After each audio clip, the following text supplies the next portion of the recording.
Worked with the Department of Homeland. Gentleman's time has expired. The gentleman's time has expired. I recognize Mr. Knott for 5 minutes questioning. Thank you, Mr. Chair. Madam Secretary, thank you for your testimony today. And as someone who worked with law enforcement at every level, I know the dangers that they face, and I know the reasons why they wear those masks. And equating ICE agents to anti-Semitic mobs is a disgusting analogy, and I'm sorry this committee just asked you those questions.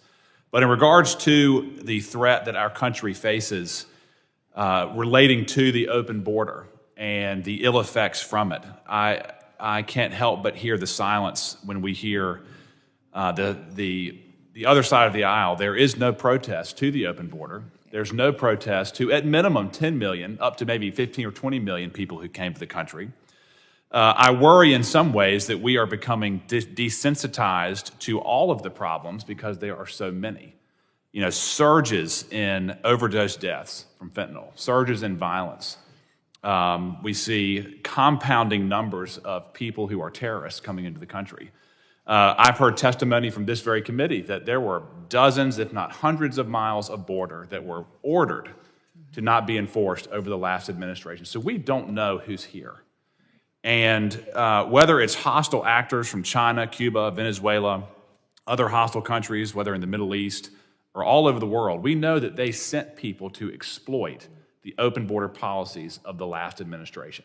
Yes, drug trafficking, yes, human trafficking, yes, violence is all part of that, but so are threats that go well beyond that, you know, terrorist, national security threats, et cetera. And if we made perfect border policy from this point forward, we would still have a huge problem because of what the Biden administration did in your position. How can we as a committee help you get ahead of this problem and to make sure that the solutions continue to unfold years into the future, which is what will be required?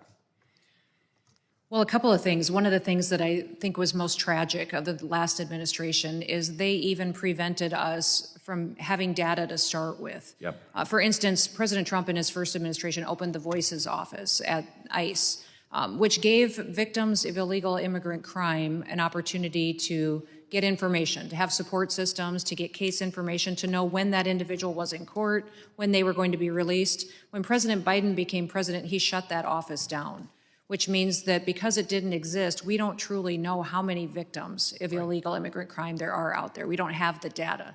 So continuing to have systems in place where you're bringing light to the fact that there are victims still out there and that people are still enduring criminal activity by illegal immigrants and that they shouldn't be prioritized over American citizens is very important. I would also say that making sure we have an opportunity to have the resources we need in order to do due diligence on enforcement operations and secure our border into the future is important, and then continue to highlight sanctuary cities and the danger that they are to our country, what they do to their families that live in them, that we aren't able to take enforcement actions that are efficient to really bring them justice. In terms of the task force officers, ma'am, that is obviously a program that I, as a federal prosecutor, used. It's a force multiplier in a very profound way. In terms of the numbers that are allocated to the department that you lead, do we need more task force officers? Is it fine where it is? Is there room to grow? What would you say? No, we're always looking for more partnerships. We have over 600 agreements in place now with state and local law enforcement agencies, which goes into over 6,000 officers out there that have been added to our ranks to help us out there with enforcement operations in states across the country. So now there is 6 states that this kind of partnership is not allowed. It's banned by the state government. So it would be helpful to have those addressed in those states so that we could form a partnership like this to compound our resources to really make sure we're bringing safety. It might be worth reaching out to individual counties at some point, because Yes, I know within those states there are numerous counties who are furious about those prohibitions from the governor's mansions. Yes. So that would be something that we would love to talk to you about. Okay. And I'll close with this, ma'am. Thank you for the work you're doing. I worked under the Biden administration. It was overwhelming.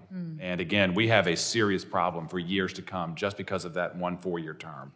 And if we can be of service to this committee, please reach out to us. And again, thank you for the work that you and President Trump are doing. Appreciate I yield that. back. Thank you.